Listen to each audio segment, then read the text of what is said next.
So hello everyone. My name is Erika. I run the page Black Girls Eat Brunch. I am not a politician or anybody political. I'm just a person who's one class short of a poli-sci minor who loves politics and loves talking about it to my audience. So I've been wanting to schedule this session with the Harris County Democratic Party for some time to talk about just data and where things are in terms of Harris County. I get asked a lot of questions about it when I share that information. So I wanted to go to the experts who dig into this data for their jobs. So, yes, so you want to introduce yourself? Sure. My name's Ed. I am the campaign director for the Harris County Democratic Party. So I oversee our whole voter outreach, get people to show up at the polls, to vote for Democrats all the way down the ballot. Generally, make sure that we do what we need to do to win in Harris County. So that's what I do. Love it. Love it. So, yes, this is not bipartisan. This is not nonpartisan. This is about supporting Democrats. So that's why I also love that we don't have to play this whole like, just go vote for whoever. No, we're supporting Democrats. So I have some questions that we'll talk about, and feel free to drop questions in the question box. I may lose them as the group gets bigger. But so just want to start with, what do our current numbers in Harris County look like in terms of number of votes, turnout, and things like that? Well, they could be better. um, it's hard to draw a direct comparison because our last presidential election was really weird, right? We had the pandemic, lots of people from home. We had 3 weeks of early voting instead of 2. We had drive-through voting. We had all kinds of things. So our turnout is behind where it was then, but in a lot of ways we would expect that. But at the same time, we do have more registered voters. And sorry, I'm being told that my audio sucks, so I'm just gonna try and hold my hand. I don't know how to do these social media things, but it's just like talking on FaceTime. See it like that, just like being on FaceTime. I never talk on FaceTime because I'm uncomfortable on camera. So you're doing fine. It's anyway, so we're a bit behind where we were at this point in 2020 in terms of Democratic turnout. I'm assuming we're going to get a whole bunch of people showing up at the very end, which is not ideal because when we get big lines at the polling places, we start to lose marginal voters who aren't willing to wait in line. So we're really looking for things to sort of pick up. Even if we're sort of expecting there to be a sort of more of a backloaded vote, right? So at this point, there have been a little over 700,000 votes cast as of Sunday. And from what we can tell, about 52.5% of those are Democratic votes. So that's much lower than we would expect the final result to be in Harris County. If that were the final result, it would be like catastrophic. Like Joe Biden won Harris County by 13 points, right? We came out of the early vote 10 points up. It was 55% Democratic, 45% Republican. And then we made up the rest in mail and election day, which also leans Democratic in Harris County. But yeah, we're really looking to see some Democrats show up these last few days. We've got extended hours today through Thursday. And then Friday's the last day of early voting. So I think one thing that was helpful. So when they're doing like those like comparisons, y'all, it's not a 1-to-1 comparison, which is important to remember. So it's not like when they compare the first day of early voting for 2020, it's like on a Tuesday, where the first day of early voting for 2024 was on a Monday. Mm-hmm. So it's not a 1-to-1 comparison. Other thing I've heard people mention is like, oh, we had 24-hour voting. That was just one day in 2020. And so the best comparison point for that will be Halloween. But yeah, it's going to be hard to like look at those comparisons. While I have enjoyed the Harris votes charts, I learned today that like it's not a really good 1-to-1 comparison. So so we know those kind of things. So here's a question I get asked all the time, a question that I am always arguing with people about, including my friends who live out of state. Can Texas flip? Can we flip this whole thing and shut this whole race down? Yeah, I mean, absolutely. So one statistic that I find really useful when just like looking at the state as a whole is in 2020, Donald Trump won the state by 5.7 points. around 600,000 votes. In 2016, Texas moved 6.6 points to the left. So a bigger shift than Donald Trump's margin of victory in 2020. That was 8 years ago. That was recent that the state moved that far. So we know that that can happen in a single cycle. We also know that we have the voters sitting on the benches, right? Like when we look at sort of likely Democrats, there are 550,000 registered voters just in Harris County who we think are very likely to be Democrats, but who didn't vote in 2020. So those are all votes that are out there if we can get people to the polls and get them to vote. Now, of the likely voters in Harris County, a little under 23, or of the likely Democrats in Harris County, a little under 23% of them have voted so far. So like I said, we're looking to pick those numbers up, but it's definitely possible. The math is there. We just have to make it happen with.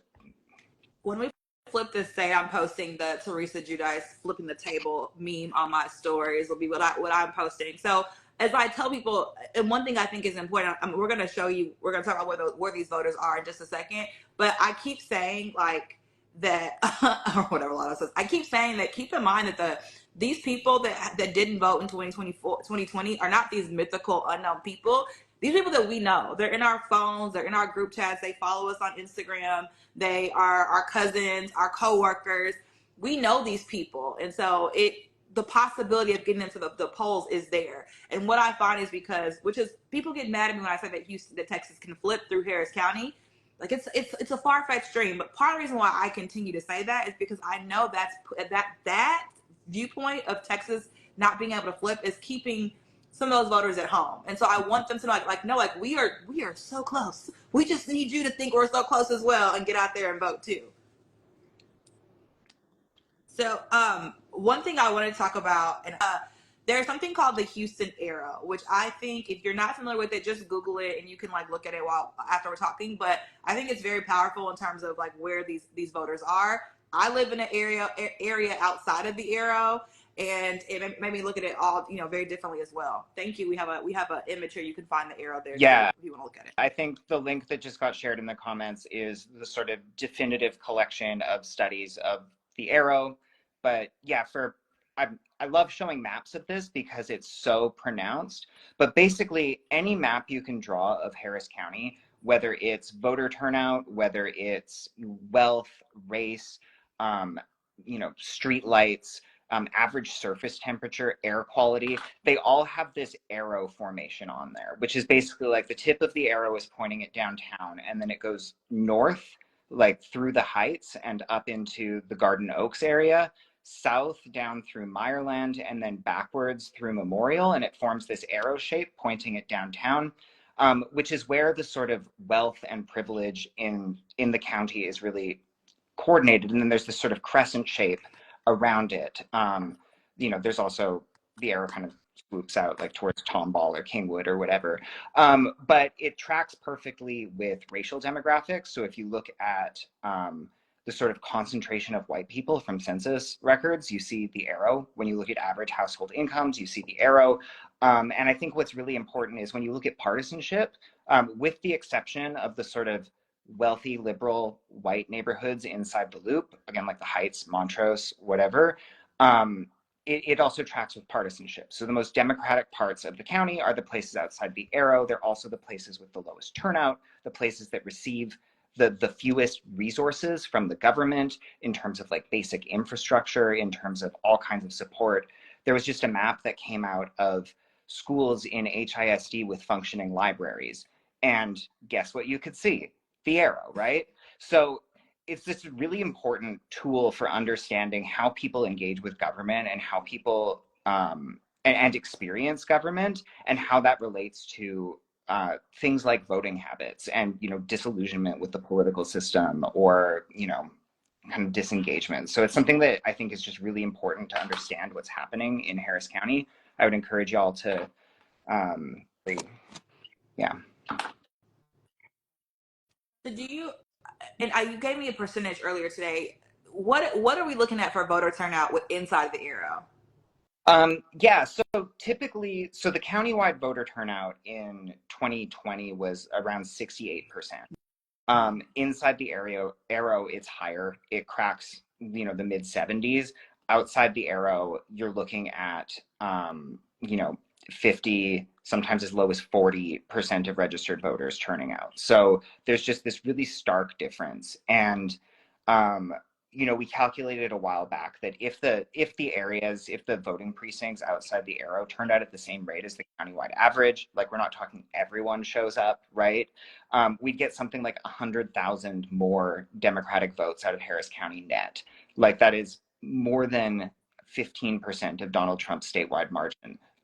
If we could just, meet the average there. Nothing miraculous, right?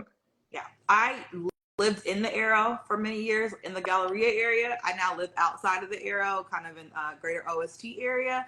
And so I was thinking about, I need to make a note on I was thinking about explaining this to my neighbors.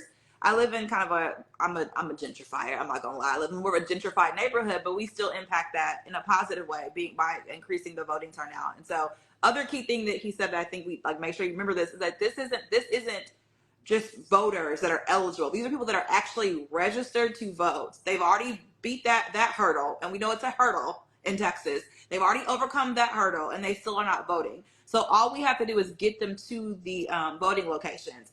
I will also say too, we'll talk about some, how to find your locations, but I will say at least in this like southeast part of the loop, kind of near like the universities, there are several voting locations. You've got Sunnyside, you've got the Shrine of the Black Madonna, you've got TSU, U of H, and Wheeler. There really isn't that big of an excuse. If you're looking for one, my favorite one is the one at Shrine of the Black Madonna. That one typically doesn't have a line. So there's so many over here. I just think that there's just kind of no excuse for that. So so we're looking at this information. As you know, like our voter turnout right now for Democrats is not great. This is a big deal. This isn't just for Kamala Harris. This is also for Colin Allred. Everyone keeps saying this race is close, but if we don't run up the numbers in Harris County, it ain't happening. It's not. It's a full stream. Like it's not. You're gonna have Ted Cruz for 6 more years. It's crazy to think he's been the senator for 12 years. Like, holy God. So you'll have him going on 20 years if we don't help increase this turnout. So we really are encouraging people to vote early. Can you talk about what is the benefit of voting early beyond just it's the lines are often shorter or what have you? Yeah. So, the lines being shorter is a big one, Mm-hmm. right? And one thing that I like to tell people is even if you don't mind waiting in line, if you show up on the last day of early voting or you show up on election day and there's a line, you're not just waiting in the line, you're part of the line, right? You're a reason that the line is long enough that maybe someone else decides not to vote. So it's not just about whether or not you care about waiting in line, it's about making the line shorter for everyone. And it's really a capacity thing, right? We have the same number of voting machines today for people to vote on countywide as we will on Friday. So if we're not using all of them today, that makes it harder for us to process all of those votes on Friday. It makes it take longer. It makes people less likely to vote. Another thing that people often don't think about, right, is we have people out knocking doors every day for the party. We have a um, we have we have phone banks that are running every day where we're calling people and trying to get them to vote. Those things all cost money, and every single day we update our list with the people who voted and we remove them. So if you vote early in the early voting period, it's essentially like making a donation to all of these campaigns who no longer have to spend resources trying to remind you to vote because it's done. We've banked your vote, right? So it's voting earlier in the early voting period is really good for that too, sort of making space, taking strain off election workers, taking stress off yourself. It's, you can have like ridiculous parties and stuff. I voted for the first time last week. I just became a citizen. It was very exciting, but I got to do a whole ridiculous thing, right? Like my husband hired a band. There was like music playing. He surprised me. It was totally silly. You can't do that on election day. You'd be in the way, right? So yeah, It's a big thing. So we are saying encouraging people to vote Tuesday or Wednesday. The expectations, the lines will be long on Thursday and Friday. Thursday is the latest you can vote till 9 o'clock, and then Friday is the last day. Yeah. And so also super important that you remind people that today, Tuesday and Wednesday, polls are open till 8. So if 7's a bit early for you, like you've got to get home and like feed your kids and do whatever else. 8 o'clock is a bit later. Like, the polls are open right now. I could get off this live and I would have time to go vote and still get back home, right? So that gives some more flexibility, and we're hoping a lot of people take advantage of that. And then on Thursday, they're open till 9, which is great. And we want to just make sure that as many people can take advantage of that as possible. Yeah, so my sticker, one thing they do, they hand you the sticker with the backing on it still. So because I know that all the fun things, like the fun like freebies often happen on election day. So I don't put my sticker on the first day. I just take a picture holding the sticker, and my sticker is in my kitchen, and I will have it on election day. So if you're all big about it, want people know that but I save my sticker and I will wear it on election day. That's just my little extra thing that I do because I'm extra. And I started to, the lady, there was like stickers sitting there. I started to take 2 just for this reason. But yeah, if you're just save the sticker. So yes, okay, we got that part. So let's talk about finding a polling place and where, and like why isn't there one, like how we find polling places, how are they kind of set up for early voting and things like that. Yeah, so the polling places are all available on harrisvotes.com. You just scroll a little bit down and there's like a giant button that says vote centers, and it'll take you to a map. You enter your location, it'll show you all the closest polling places. The polling places are evenly distributed around the county. They tend to be put based on where there's been historical traffic, where there's been historically a lot of people early voting. So where we see, or where the clerk sees need. So if you want more polling places in your neighborhood, the best thing that you can do is vote there and convince your friends to vote there. On election day, we're going to have a lot more polling places. So, and the smaller polling places, you often have shorter lines on election day too, is something to keep in mind. Early vote, but if you find yourself or someone who's in a position of waiting on election day, definitely don't have them go to West Gray or one of the big polling places because there'll be giant lines there. But if you go to one of the smaller ones, usually you can get in. There's over 700 polling places on election day. So there's going to be one close to you wherever you are. Even right now, most of the county is a 5-minute drive from a polling place. So I just feel like going to West Gray is for the plot, for the attention at this point. Like there's no, my sister called me. She didn't know that was a crazy location. It was like just the closest by where she was at. And she's like, oh my God, this line is crazy. I was like, why would you go to West Gray thinking you're going to walk in? She had no idea. So I was like, no, put it in. There's some locations. There was a hotel that's right off of like I-10 in Washington that she went to that wasn't too far from West Gray. That's the thing. If you see a line, so right now there's 88 polling locations, but there still are many that are very close to each other. Like for example, if you pull up to Wheeler and Wheeler has a line, you're down the street from U of H and TSU, and also the Shrine of the Black Madonna. So and Sunnyside. So what I would say is that if you pull up and there's a line, don't just go home and say, oh, forget it, I'll come back tomorrow. Go back to Harris Votes and find a location that's closest to you that's nearby. Or other thing too, when you're picking locations, perhaps pick 2 before you go, so you kind of can know, like, figure out where the line is. As somebody noted on here, yes, you are able to see the wait time on there, but if it's anything how it was when I was election judge in 2020, it is done manually. Like you have to go through and put people, and if it gets crazy, you're not saying how long the line is. And so my sister, when she was at the West Gray location, it said there was a line, but it was much longer than what was said on there. So just keep that in mind as well. So I think your best strategy is to leave your house with more than one location, just so that you can bounce as needed. Yeah, and it's like often just moving into a different neighborhood will be much easier. So like for people who live in the Heights, the SPJST Lodge is a pretty busy polling place. It sometimes has lines. A lot of them don't think of popping over to Moody Park. It's on the other side of the freeway, but there's very rarely lines at Moody Park, even though for a lot of people in the Heights, it's actually even closer to their house, right? So definitely take a look at the map like that too when you're going out. And so I just wanted to note this too. I've had a lot of people asking about voter suppression and all that, and I'm happy that we as Texans are having conversations and keeping our eye out for the crazy things that Austin is doing in Harris County. But I also just want us to always be mindful of who's doing what. So like a lot of things when it comes to locations is actually decided by a Democratic appointed person that we elected as Democrats here. That would be Tanisha Hudspeth, who I think is doing an amazing job. And so and remember, Austin is just they're just waiting to jump into our elections and have a Secretary of State takeover. So when we give critique here, we want to be so mindful of it. It's one reason why one thing that she does, when you're at your voting booth, if you have, like, she has her name and her email there, And it's just like, if you have an issue, please let me know. And so I would encourage like reaching out to them if there's an issue so that she can fix it. I think people are putting them on blast, thinking they're putting Austin on blast. But when it comes to those like really specific things that are happening at the actual voting locations, that's putting Harris County and Tanisha on blast. And so if there's like legit issues, please give her opportunity to fix it, is what I would say. That's just my opinion. That's not them talking. That's just me saying this. Give them the opportunity to fix it, so we can parse out, who's doing what in terms of Austin versus Harris County. Yeah, and our Um, administrators are really doing a great job given yeah, the restrictions that Austin keeps placing on them.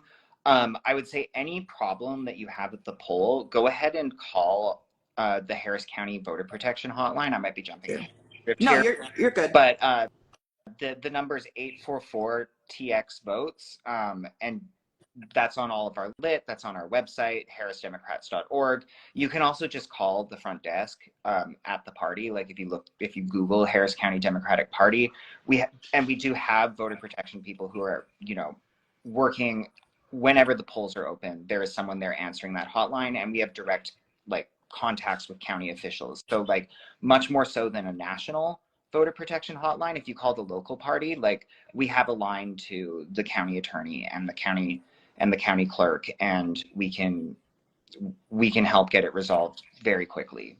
So I would say. So, other note too is that in order to make this system more fair, we're going to have more checks and balances at the state level, and that includes getting Democrats at the state level from our Supreme Court. We've got 3 Democratic candidates on the Supreme Court, on the ballot for the Supreme Court. Your House reps, your state reps, your Texas House reps, your Texas senators.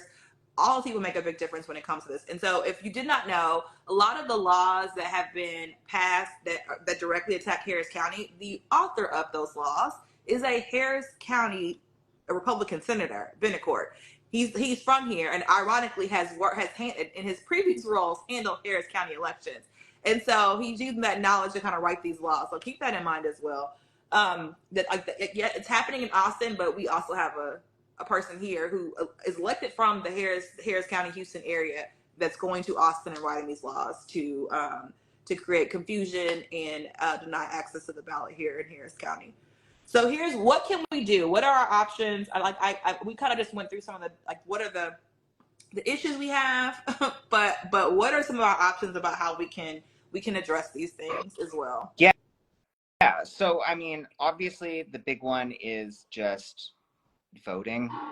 um, and making sure that your friends vote. The most powerful type of outreach is outreach from people that you know.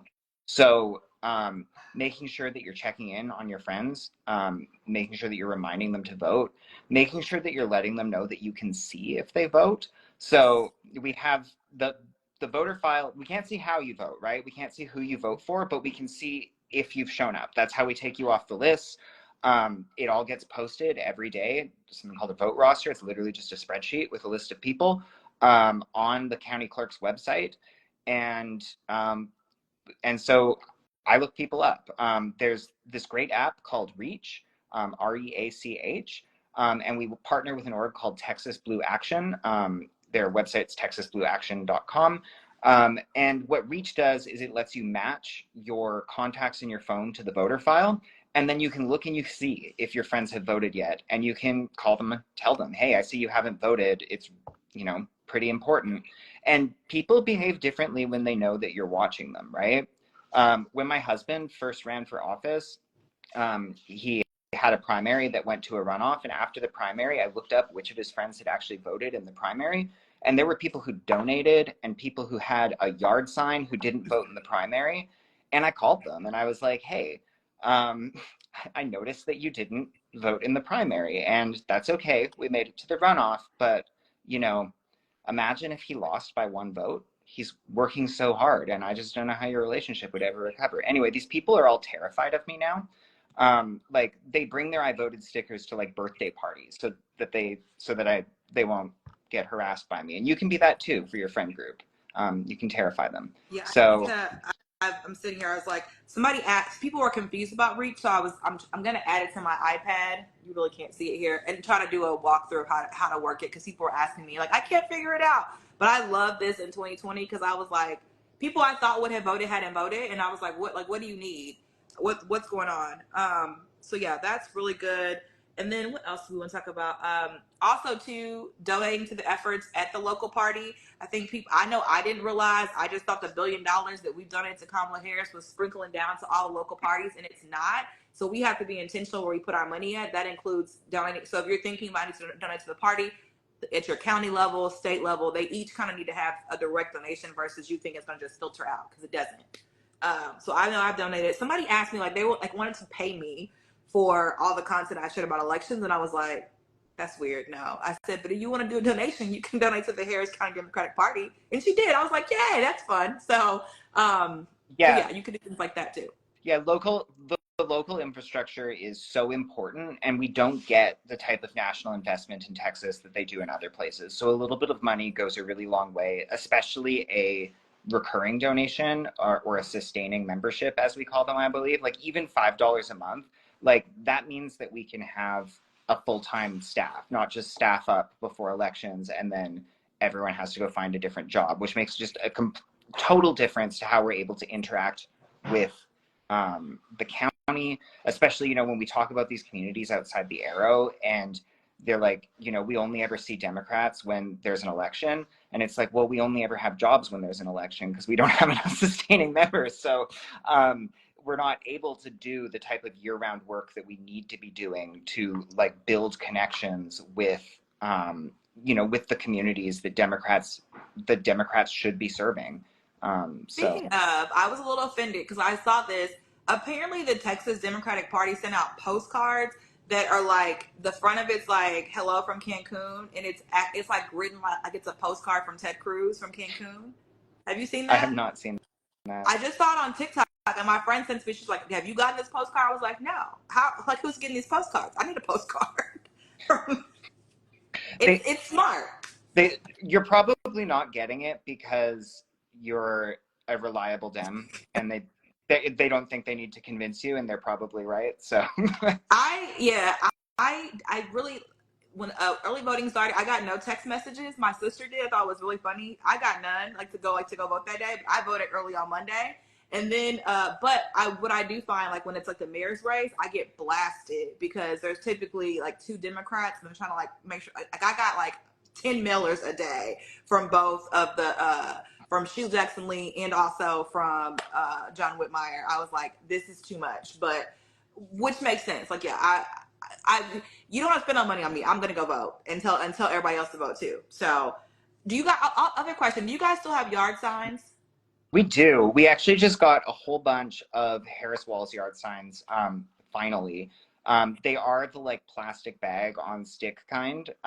But they gave us 4,000 of them on Friday. So I'm actually desperate to get rid of them. So if people want to swing by party headquarters, we're open from 10 to 7 every day. You can pick up as many as you want. They're free. We just don't want them in the warehouse. Highly recommend getting a yard sign. I have one, and I got one gave one to my parents out in Cyprus.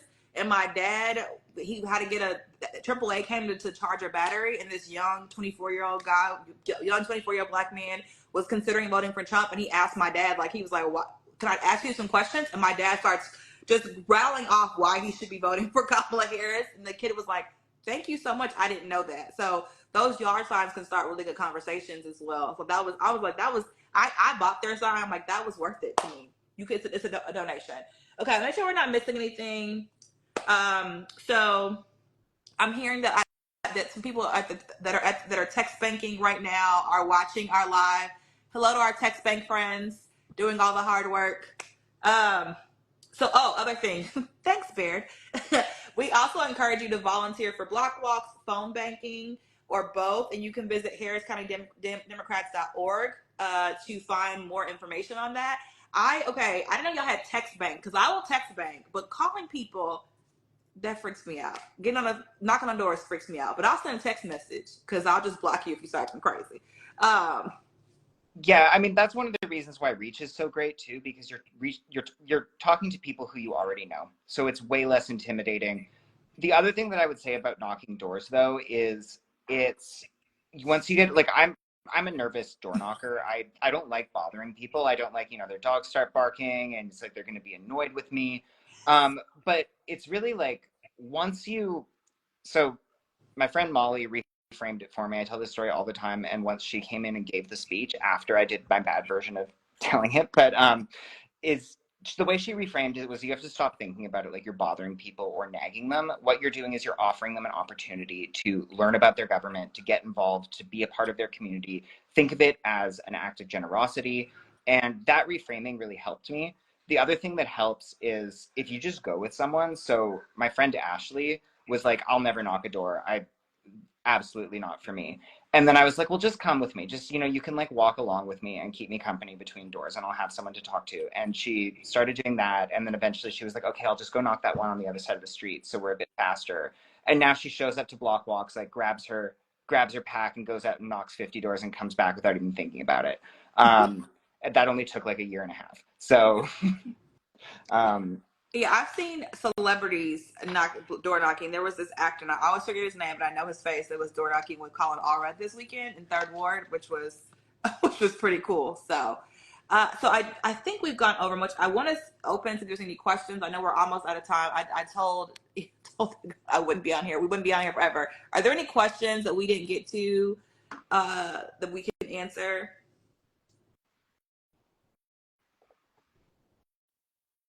So just a couple of reminders as you guys type, if you're typing a question, just, harrisvotes.com is where you want to go for information about locations, times, all that's going to be on harrisvotes.com. They share a lot on their Instagram as well, and they started posting back on Threads if you need to get over there and see stuff too. Um, if you are looking to volunteer, donate, put your energy, like, there's a lot of nervous energy right now, and I just find it to be unproductive to be like, go put that energy into something. And so if you're that nervous Nancy, you need to take that energy and put it into something. That would include block walking, texting, phone banking, volunteering, donating to HCDP, texting your own friends. So keep that in mind as well. And then, reasons for voting, free rise to polls. What's our reason for voting? I'm just somebody that has so many thoughts about things that I can't, like, again, like that nervous energy, I have to put these energy and thoughts into something. And so if I have an opinion about something, I have to feel like I'm acting on that opinion. Like, my opinion, Donald Trump would be a horrible president. I need to go act on that opinion and go vote. So that's kind of how my mindset is. Everyone doesn't feel that way, but I'm more about like less talk, more action in some ways. And I think that's part of why I talk a lot about these issues, but that's part of why I go and vote. Yes, block walking. I agree. Block walking is way better than wringing your hands, grinding your teeth. I will also tell you, I'm encountering people right now on TikTok, especially, that are like, "We're gonna lose." Blah blah blah. Block those people. Don't give them energy like that. Just it's not helpful. It's not helpful at all. So people that are look for people that are giving you things that you can do, which is what one of the goals of this call. So if you're in this nervous Nancy space, we've given you things that you can do. And y'all have like a block walk every day. Y'all have like a phone bank every day. There's plenty of options. I need to make my way up there at some point. yeah. We are out doing something every day. And if you're tired, it's harder to be anxious. It's not impossible. I'm succeeding at being both tired and anxious right now, but I'm also really optimistic. So, it's just, I'm also optimistic too. And I just, every time I feel like, okay, this isn't great, I need to go, like, it makes me want to do things like this Instagram live. It makes me want to have bigger conversations, all that. Yeah. It makes me want to talk more about this on social media. I know it sounds crazy, but I know the reach is there sometimes. So there's that. I also just want to reiterate too that if you have issues, let's not just go on TikTok or Instagram and complain about them. Let's like find solutions for those issues when it comes to the voting, and that includes going to calling the hotlines and actually getting real lawyers to help you. So that would be 1844 Texas votes. Click the option 2 for Harris County as well. I'm trying to think anything else. Anything else you want to add? um, no, I mean, it's just, we have the voters. We just have to turn the voters into votes. And there's a lot of big things that we can do. And I think, like you said, we've got to believe it's possible. It's healthy to be a little bit scared about what happens if we lose, right? Like, the stakes are very high, but we also have to keep, you know, the end goal in mind. So Exactly. So yes, vote early and tell a friend is what I would say. So thank you so much for this. This was a little bit longer than I was like, they're like 10 minutes. I was like, no, it's gonna be like at least 30. So thank you for this. You did awesome. It was like a FaceTime call. You did great. So so thank you all, and be sure to reach out if you have any questions. Not actually me, I'm not an expert, but they're here to answer questions as well. So thank you all. You all have a great, what is today? Monday. I'm about to go watch Rachel 4 days Maddow eviscerate that doggone that rally from yesterday. So I'm about to go watch that. I know she's gonna go in on her opening monologue. So there's that. Y'all have a great one. Thanks, y'all. Bye.